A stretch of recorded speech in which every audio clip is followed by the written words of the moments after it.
Hi. So I'm going to be talking about some of the techniques we've been using on Solar Pro for debugging our SpaceWire interface.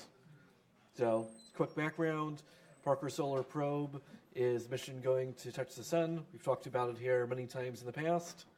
SpaceWire is the data format we're using to communicate between most of the components on board. It's a relatively high-speed data interface. We've got, by the numbers, 19 SpaceWire links on the spacecraft. Our primary SpaceWire link for our main computer is over 1,000 packets per second. We use 3 different SpaceWire protocols, and we've got a myriad of different user data formats within those sections of the packets. So, as you can imagine, if we're trying to debug an issue and analyze what's going along in SpaceWire, it can sometimes take some effort to figure out what's going on. So, we have a couple of different tools to help us with analyzing issues when we're trying to see what's happening on SpaceWire links. We've got both StarDundee and 4links link analyzers. The StarDundee one is cheaper. We have one in each of our SpaceWire test beds, but they're only good for recording a few seconds of data. In comparison, the 4links one, we have on only a handful of our test beds. We have them set up to record continuously 24/7 on almost all of the links. So here's a few photos of what our test bed looks like. Now, continuing on, this is a sample of what some of the raw data looks like coming out of our StarDundee link analyzer on the top and our 4links on the bottom. So the StarDundee one gives us a lot of useful information, the raw packet data. It shows us the packets per second and number of time codes and a lot of other information. You can also decode RMAP messages.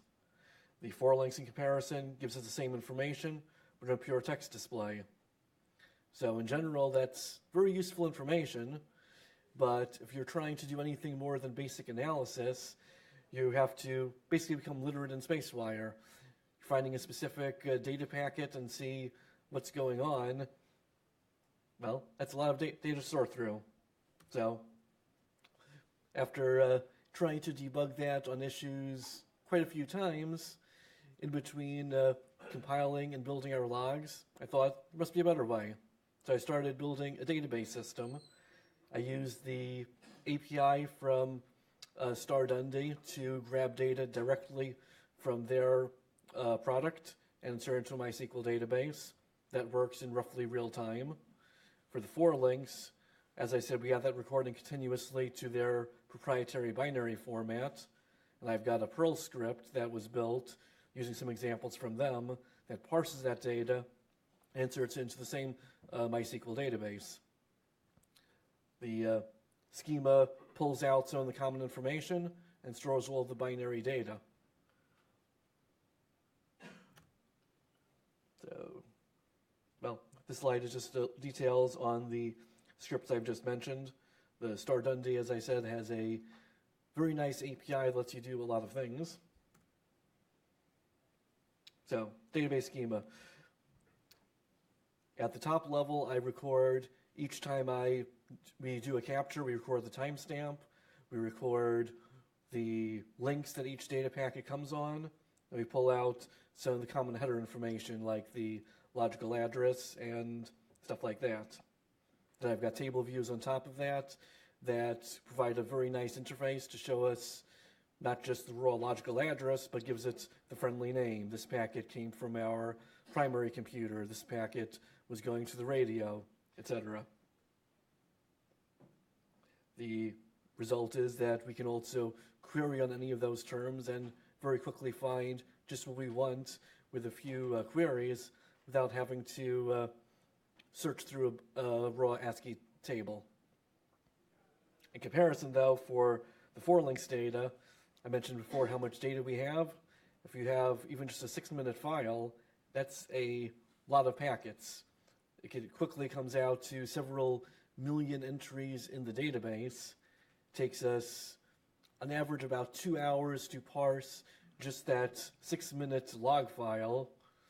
And because I wrote this quickly, the SQL database isn't really optimized, so while some queries are quick, some will take a few seconds or a few minutes. Of course, you are saving a lot of time over if you do not have that tool available. So some sample uses. So we can just do a count of all packets on a specific link. We could do a count of all packets of a specific data type.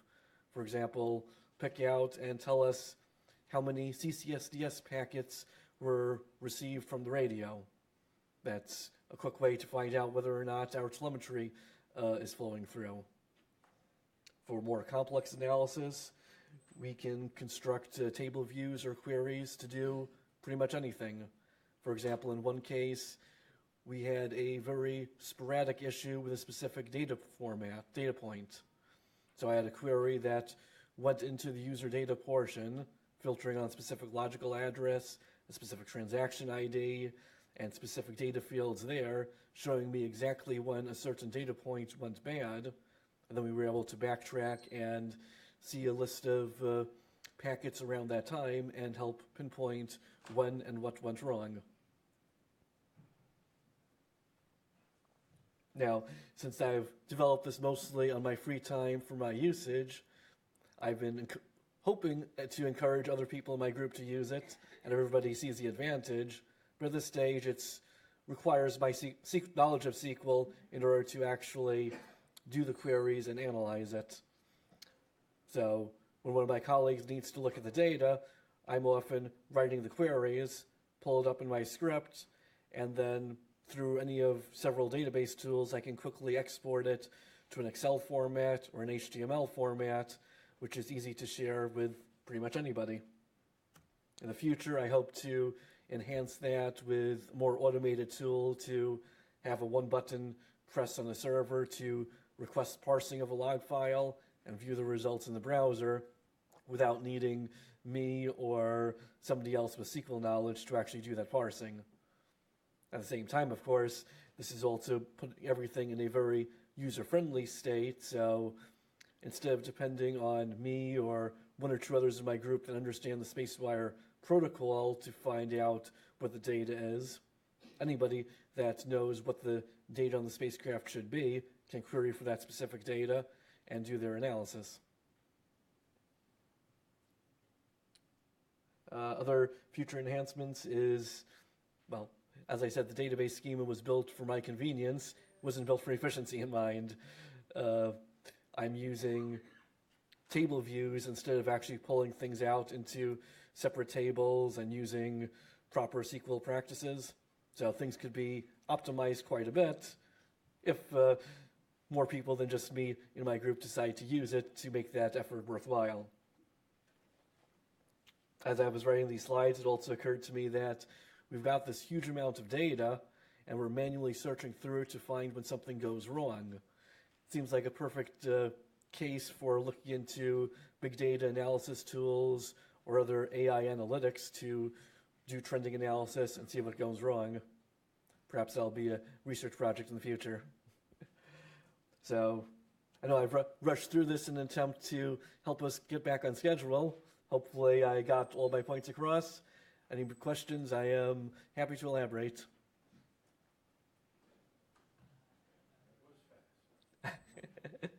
Yeah, I have a skill at going fast. Scott, let me bring you the mic.